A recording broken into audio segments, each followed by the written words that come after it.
barasabka gobolka Saraar gudoonka wasaaradda waxbarashada gobolka Saraar maayirka degmada Caynaba iyo sidoo kale tababaraha caanka Jaamac Maxamuud Jaamac Karaaciin ayaa maanta si rasmi ah magaalada Caynaba ee xarunta gobolka Saraar waxay ka daahfureen naadiga akhriska iyo qoraalka uu yeelan doono gobolka Saraar munaasabad kooban oo loogu talagalay furitaanka naadigaasi isla markaana ka dhacday dhismaha naadigani ayaa waxa gacan weyn ka geystay orodyahanka caanka Jaamac Maxamuud Jaamac Karaaciin waxaana ka soo qayb galay gudoomiyaha xiriirka kubadda cagta Soomaaliland Xasan Waraabacade iyo sidoo kale xildhibaan Marag Yuusuf Bedde oo isaguna door ku lahaa ka shaqaynta furitaanka naadigani waxaana ugu horeyntiba halkaasi ka hadlay isuduwaha wasaaradda ciyaaraha gobolka Saraar Xuseen Axmed Cawad iyo sidoo kale Dr. Faadimo Cali Siciid Regal oo kamid ah dhalinyarada gobolka waxaana si weyn ugu mahadnaqeen wasaaradda waxbarashada maamulka gobolka orodyahanka caanka ee Jaamac Maxamuud Jaamac Karaaciin naadiga akhriska iyo qoraalka ee Hangool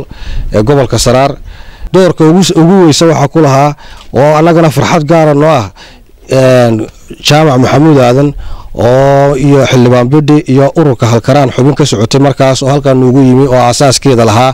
fikirkaas markaan dhalinyaro 12 iyo anagu aan kulanay ka bacdi markaas la eegnay meesha ugu muhiimsan maanta gobolka uu u baahan yahay inay tahay in loo sameeyo naadi akhris iyo qoraal maanta farxad weyn ayay noo tahay in nagala soo qayb gashaan xafladda xarig jarista library-gan kaasoo ay la hirgeliyeen aqoon-yahanada halkan taagan Jaamac Karaaciin oo ah kii ugu horeeyay ee qaybta weyn nagala qaatay iyo xildhibaan Bedde iyagoo oo Jaamac Karaaciin sameeyay meeshan maanta xariga laga jarayo isagoo qarash badan iyo juhdi badan galiyay aad iyo aad buu mahadsan yahay waa qofka kaliya ee gobolka Saraar wax ka qabta gudoomiyaha wasaaradda waxbarashada gobolka Saraar maayirka degmada Caynaba barasabka gobolka Saraar iyo sidoo kale gudoomiyaha ciyaaraha Soomaaliland Xasan Waraabacade orodyahanka caanka Jaamac Maxamuud Jaamac Karaaciin xildhibaan Marag Yuusuf Bedde iyo sidoo kale gudoomiyaha naadiga akhriska ee halkaraan ee gobolka Togdheer oo halkaasi ka hadlay ayaa iyaguna si wada jira u soo dhaweeyay naadigaasi farxad bay noo tahay waxaan ku jeclaysto maanta inaan ka soo qayb galno furitaanka walaalahayaga dadkaan mataanaha nahay runtii naadiga akhriska iyo qoraalka ee Hangool sharaf bay noo tahay runtii inuu fikirkii aanu runtii soo jeedinay xubnaha naadiga qaar kamid ah soo jeedeen maanta uu meel dhalayo waan xasuusanayo Jaamac markii iyo xildhibaanku ay noogu yimaadeen naadiga akhriska iyo qoraalka halkaraan waxaan runtii dadkii fikirkan soo jeediyay runtii sharaf bay noo tahay ilaahay ka sokow waxa sabab u ahaa runtii in naadigani maanta halkan aynu xariga ka jirno oo Jaamac Maxamuud Jaamac Karaaciin oo coach weyn caalami ah oo runtii dalka oo dhan meel kasta ka hirgeliyay haday ganacsiga iyo haday tahay garoomo isaga runtii aanu soconay markii aanu booqanay naadiga halkaraan gobolka Togdheer gobolkani Saraar qani buu ka yahay xagga suugaanta imanka Hangool waa buuggii halkaraan waxa buuggii lagu magacaabay Hadraawi marka ama gobol ka soo jeeday ayaa lagu magacaabay maanta Hangool oo buuggii aadan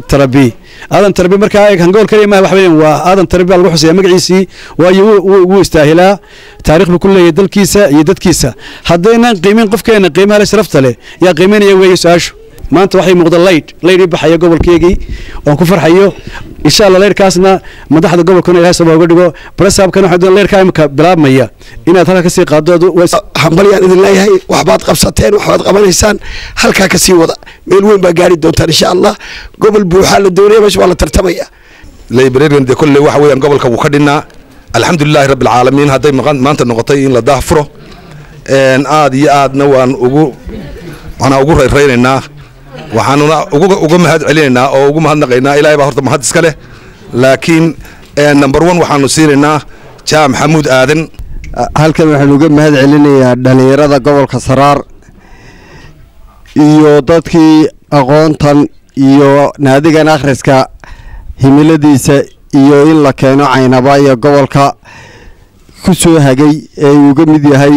ninkii ugu horeeyay wax ka qabtay gurigeena maanta joogna Jaamac Maxamuud Aadan Jaamac Karaaciin inaynu Hangool tii aynu waxbarashadana ku soo jiidanay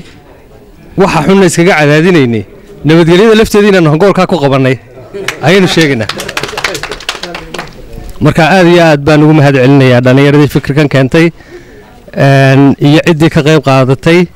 iyo Jaamac laftiisa muxuu ahaayay ribeer fiican guriga ku sameeyay wax fara badan runtii gobolka ka qabto horumarka kamid ah waxa weeyaan isagana gaar baan ugu mahad celinayaa. si kastaba ha ahaatee guushan iyo weliba yididiiladan soo muuqatay islamarkaana dhallinyarada gobolka Saraare ay sida weyn ugu reeyeen ayaa waxaa hormuud ka ahaa orodyahanka caanka Jaamac Maxamuud Jaamac Karaaciin ahna tababaro caan ah oo dunida laga yaqaano muddooyinkii u dambeysay Jaamac Maxamuud Jaamac Karaaciin oo ku sugan waddanka Soomaaliland gaar ahaan gobolka Saraar uu tafaxaytay sidii uu bulshada gobolka Saraar garab uga siin lahaa horumar baaxad leh. waxaana lagu xasuustaa inuu hore uga hirgeliyay gobolka Saraar hudheelka weyn ee isha Caynaba kaasoo isku xira gobolada galbeedka iyo bariga Soomaaliland. maslax salabaaside hon cable TV Caynaba.